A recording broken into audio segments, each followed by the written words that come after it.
Hello everyone, मैं मीनाक्षी बजाज एक बार फिर आप सबका वेलकम करती हूं अपने चैनल पर। मुझे उम्मीद है कि आप चैनल को सब्सक्राइब कर चुके हैं और सारे वीडियो लेक्चर्स को सुनते हैं। मेरे चैनल पर कई सारे सब्जेक्ट्स के कंप्लीट सिलेबस अवेलेबल हैं, तो अपनी नॉलेज को बढ़ाते चलिए। नोटिफिकेशन को भी ऑन रखिए ताकि जैसे ही कोई नया वीडियो लेक्चर आए आपको उसकी इंफॉर्मेशन मिल जाए। आजकल हम डिस्कस कर रहे हैं बैंकिंग सिस्टम इन इंडिया, जो कि काफी लेंथी टॉपिक है। आप पहुंचे हैं हम पार्ट 7 पर। आज का लेक्चर होगा लैंड डेवलपमेंट बैंक्स के ऊपर। पिछले सारे पार्ट्स का लिंक एक प्लेलिस्ट की फॉर्म में डिस्क्रिप्शन बॉक्स में प्रोवाइडेड है, तो सारे पार्ट्स आप जरूर सुनिएगा। तो माय डियर लर्नर्स, ये है वह चार्ट जिसे आजकल हम डिस्कस कर रहे हैं।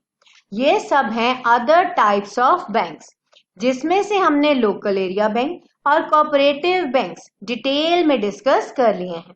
आज हम मिलकर जानेंगे कि लैंड डेवलपमेंट बैंक्स क्या होते हैं। कुछ एक एग्जाम्पल्स भी डिस्कस जरूर करेंगे। अगला वीडियो लेक्चर होगा डेवलपमेंट बैंक्स के ऊपर। इंडिया में खेती बाड़ी एक अहम रोजगार है और लैंड डेवलपमेंट बैंक्स का गठन किया गया खेती बाड़ी में जरूरतें जो कि लॉन्ग टर्म के लिए होती हैं उन्हें पूरा करने के लिए। अब इस बात को जरा डिटेल से समझिए। क्रेडिट रिक्वायरमेंट्स, पैसे की जरूरतें दो प्रकार की होती हैं, लॉन्ग टर्म और शॉर्ट टर्म। जो लॉन्ग टर्म की जरूरतें होती हैं वह डेवलपमेंट पर्पस के लिए होती हैं। एग्जाम्पल के तौर पर किसी इक्विपमेंट की खरीदारी, जैसे कोई पंप सेट खरीदना है, ट्रैक्टर लेना है फार्मर ने, या कोई भी मशीन लेनी है। इसके अलावा पूरी लैंड के आसपास फेंसिंग करनी है, तारे लगवानी है, या कोई वेल डिग करना है, या पुराना वेल था उसे रिपेयर करना है। ये सारे काम होते हैं पैसे से और ये हैं लॉन्ग टर्म की जरूरतें। इन्हीं जरूरतों को पूरा करते थे लैंड डेवलपमेंट बैंक्स। अब यहाँ पर ये जानना बहुत जरूरी है कि लैंड डेवलपमेंट बैंक भी एक प्रकार के कोऑपरेटिव इंस्टीट्यूशंस ही हैं, सहकारी इंस्टीट्यूशंस हैं ये भी, जो कि लोन प्रोवाइड करते हैं फार्मर्स को।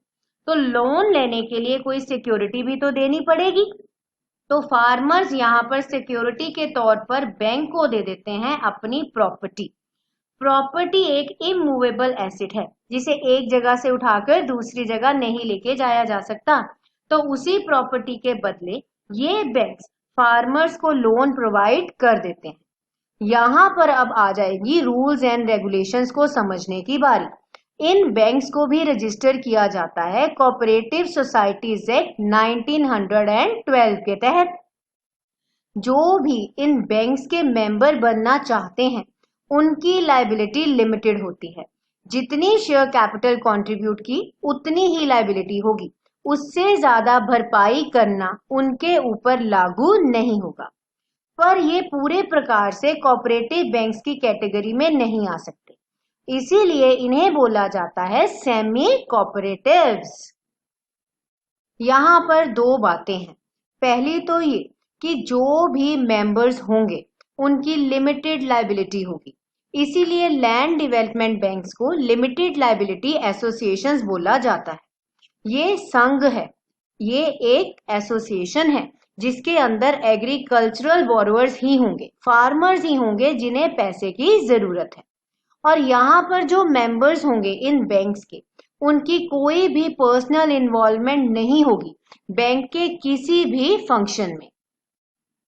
अब हम जान लेते हैं कि इन बैंक्स का गठन करने के पीछे गवर्नमेंट ऑफ इंडिया का क्या मेन मकसद था।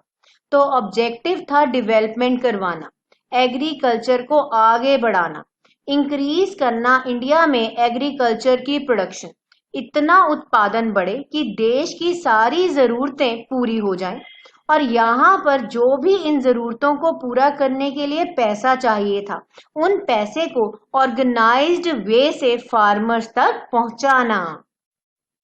अब हम जान लेते हैं कि इनका ऑर्गेनाइजेशनल स्ट्रक्चर किस प्रकार का होता है।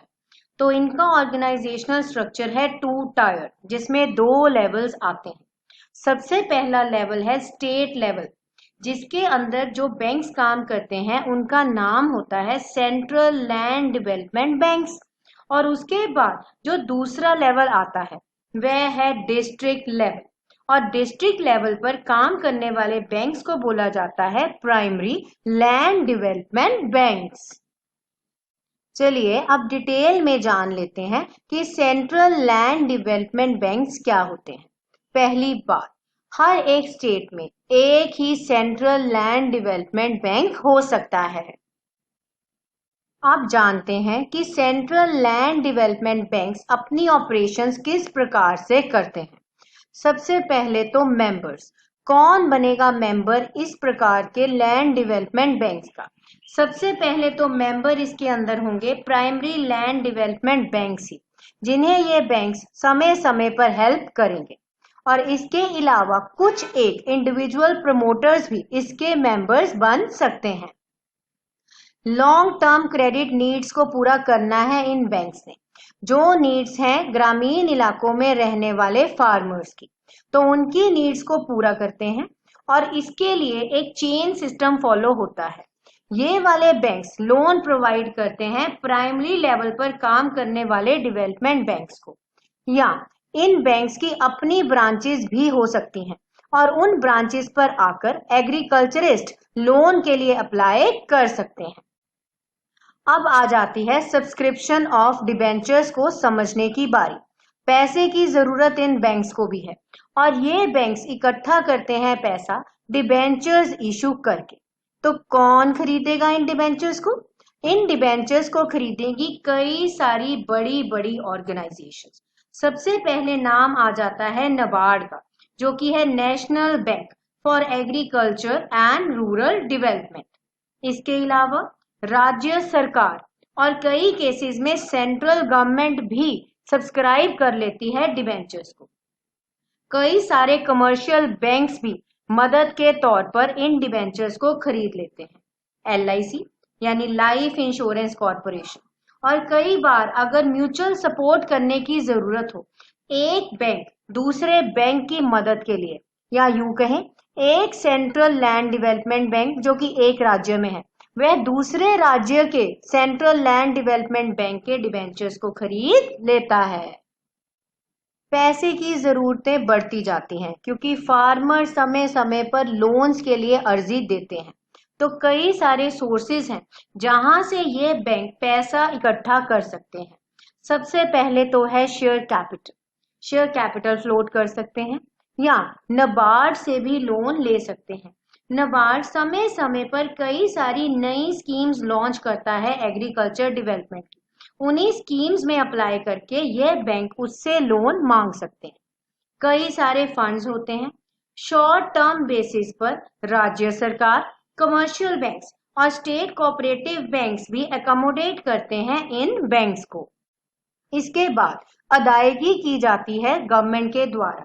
जैसे कि गवर्नमेंट पैसा प्रोवाइड करती है इन बैंक्स को ताकि इनकी जो कॉस्ट ऑफ सर्विस है वह कम रहे और इससे ये समय पर सहायता प्रोवाइड कर सकें अपनी लागत को कंट्रोल करते हुए।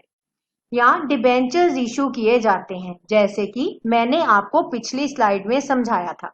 अब यहाँ पर एक बात बहुत जरूरी है कि जितने भी डिबेंचर्स इशू किए जा रहे हैं सेंट्रल लैंड डेवलपमेंट बैंक के द्वारा, इन सब डिबेंचर्स के पीछे राज्य सरकार एक गारंटी देती है कि पैसा कभी भी नहीं डूबेगा। तो माय डियर लर्नर्स, अगर आपको सेंट्रल डेवलपमेंट बैंक्स जो हैं अच्छे से समझ आए हैं तो आप भूलिएगा नहीं लाइक करना, शेयर करना और सब्सक्राइब करना मेरे चैनल को। दूसरी जो इसके अंदर लेवल आ जाता है वह है primary land development banks. Primary land development banks एक डिस्ट्रिक्ट की सारी जरूरतों को पूरा करते हैं। यहाँ पर रूल ये कहता है कि इन लेवल बैंक्स को अपने आप को एफिलिएट करना पड़ता है एक सेंट्रल लैंड डेवलपमेंट के साथ, और यही बैंक इनको समय समय पर माली सारी सुविधा देता है। एक प्राइमरी डेवलपमेंट बैंक एक डिस्ट्रिक्ट में ही काम कर सकता है। इतना समझने के बाद हमें यहाँ पर ये क्लियर होता है कि इनका स्ट्रक्चर तो 2 लेवल का है, पर यहाँ पर कुछ बातें फर्क हैं। 2 तरीके की बातें हैं। सबसे पहले तो है यूनिटरी। अगर ये माना गया कि हमें प्राइमरी लैंड डेवलपमेंट बैंक की जरूरत नहीं है, तो वह स्टेट एक यूनिट ही बनाएगी। और वह यूनिट कौन सा होगा? वह होगा एक सेंट्रल लेवल का यूनिट, जिसका नाम होगा सेंट्रल लैंड डेवलपमेंट बैंक। यहाँ पर और कोई भी बैंक नहीं बनाया जाएगा। एक स्टेट में एग्रीकल्चर की नीड्स को वही डेवलपमेंट बैंक पूरा करेगा। कैसे करेगा पूरा? अपनी जगह जगह शाखाएं या ब्रांचेस ओपन करते हुए। ब्रांचेस होंगी, उनके आगे सब ब्रांचेस होंगी, और इसी तरीके से पूरे डिस्ट्रिक्ट लेवल पर। उसके बाद उसमें जितने भी छोटे छोटे गांव आते हैं, सब तक अपनी सुविधा को पहुंचाना। कई सारी एग्जाम्पल्स हैं, जैसे कि गुजरात, जम्मू एंड कश्मीर और उत्तर प्रदेश में यूनिटरी स्ट्रक्चर को ही फॉलो किया जाता है।